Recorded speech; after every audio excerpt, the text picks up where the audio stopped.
Alright then, let's get this show on the road. Yeah, this is my first kind of TNA podcast, commentary review, whatever you want to call it. So allow me to introduce myself. My name is Ryan. Some people call me Lefty for God knows what reason. It's to do with football or soccer, the Americans. But yeah, I've been on YouTube for quite a few years now, but I've never really done any videos that related to wrestling. And I was wondering, well, why are you doing a TNA podcast then? Well, I've honestly sort of followed TNA ever since, the first year, really, back when it started in 2002, around then, and I followed it ever since, and since that time it's become interestingly different. It's the best way to put it. It's very different compared to what it was like 6 years ago, obviously. But so yeah, I think I'm allowed to sort of have my opinion on. Well, I don't want to say state of the company, but yeah, well, you sort of, when you spend too much money on wasted talent and has-beens, then it's sort of gonna end that way, cutting costs. And to be fair, now they are doing, things right. They are listening to the fans at last, and they are rebuilding the tag team, X Division, Women's Division once again, and they have let talent go. AJ Styles and Sting, as we saw. Well, I didn't really watch. Well, only watched like the last 10 minutes of that Survivor Series pay-per-view just to see Sting and what he'll be like in a WWE ring, and because you're so used to seeing him in a WCW or TNA ring, it just looked weird. And yeah, but I think it's with Sting, he'll have his time in WWE, and it's, at the end of the day, it's a TNA Hall of Famer. I think he'll come back. Give it a few years, probably about 3-4 years. He'll definitely come back. And AJ Styles, I see. The thing is with AJ Styles, everyone loves AJ Styles as a wrestler, and it's just recently he's sort of, everyone was just like, oh yeah, we want to see AJ Styles back. We hope it's all sorted out and he comes back after his contract with New Japan, whatever. But you want to see the amount of botches of his finisher that he's been doing recently. Just bloody hell.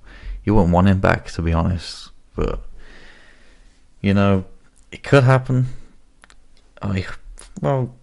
There's more chance of him going to Jeff Jarrett's since it's in partnership with New Japan, it's probably inevitable that it's gonna happen, him ending up in Jarrett's new promotion rather than TNA, but we'll see about that. But some things I just wanted to talk about in this podcast, or review or commentary, what I was going to say. Yeah, the new TV deal with Destination America, I think. At the end of the day, TNA and Spike, they didn't agree to a contract. Spike offered TNA another TV deal, I believe. But yeah, I think TNA. Oh, that's what Dixie Carter said. I don't know. It's sort of two sides to it, but at the end of the day, they didn't agree on a deal, and TNA have signed a deal with Destination America, which is, it reaches 46 million via households in the US, and I don't know how much Spike did, probably about double that, I think. But yeah, it's not really a step back. As Dixie Carter did say, Spike just wanted the TV deal end of, Destination America. It's part of this Discovery Network. It's one of the top 5 fastest growing channels in the US. I think they're more partners in a lot more of a partnership with TNA than Spike would be. So you can understand why they wanted to come to terms with each other on a deal. So yeah, I think it's a good thing. I think it allows TNA to, do what they want in a sense, because I know Spike, was it 2013 or 2012 when they bought, like, Spike made Rampage Jackson and Tito Ortiz, because it's part of, Spike, Bellator is part of Spike as well. They made Rampage and Tito Ortiz go on TNA to promote the fight. I don't know what that was about, but at least you won't see that in Destination America. I guess TNA would be given more freedom in that sense. But yeah, that's all I want to say about that. Another thing as well, going into 2015, all this revamp of TNA. One thing that is definitely happening, Mike Tenay is going to be replaced by Josh Lomberger, which was formerly known as Josh Matthews in the WWE. I don't know whether his name, Josh Matthews, will be the same in TNA, but we'll see about that. I think you see about that one again. That was because of the TNA cutting costs. Apparently, Mike Tenay was flying out like every episode that needed to be commentated on. He would fly out from somewhere else. So if they're cutting costs, you can sort of see why, I guess. But that's what TNA said again. But they're saying that he will have some kind of other backstage work. So it's I guess I'd rather have Mike Tenay than Josh Matthews, to be honest, on commentary, but he's still a decent commentator, Josh Matthews. I'd rather just have, if anything, Mike Tenay and Josh Matthews instead of Josh Matthews and Taz. Mike Tenay's been around longer, so it'll still be pretty interesting to see where it goes, but I'd rather still have Mike Tenay around. Another thing, Kurt Angle, there was speculation in the past few weeks that he wasn't going to sign a new contract with TNA because he wanted to focus on his own kind of projects and all this stuff that he's got going on. And a few days ago, he did sign a contract. It's more of a part-time one, though. He's not gonna be on TV as much. He'll be sort of focusing on his own thing. The contract will allow him to focus on his own thing, as well as making appearances at TNA from time to, well, not from time to time, but half of the time, I'd say.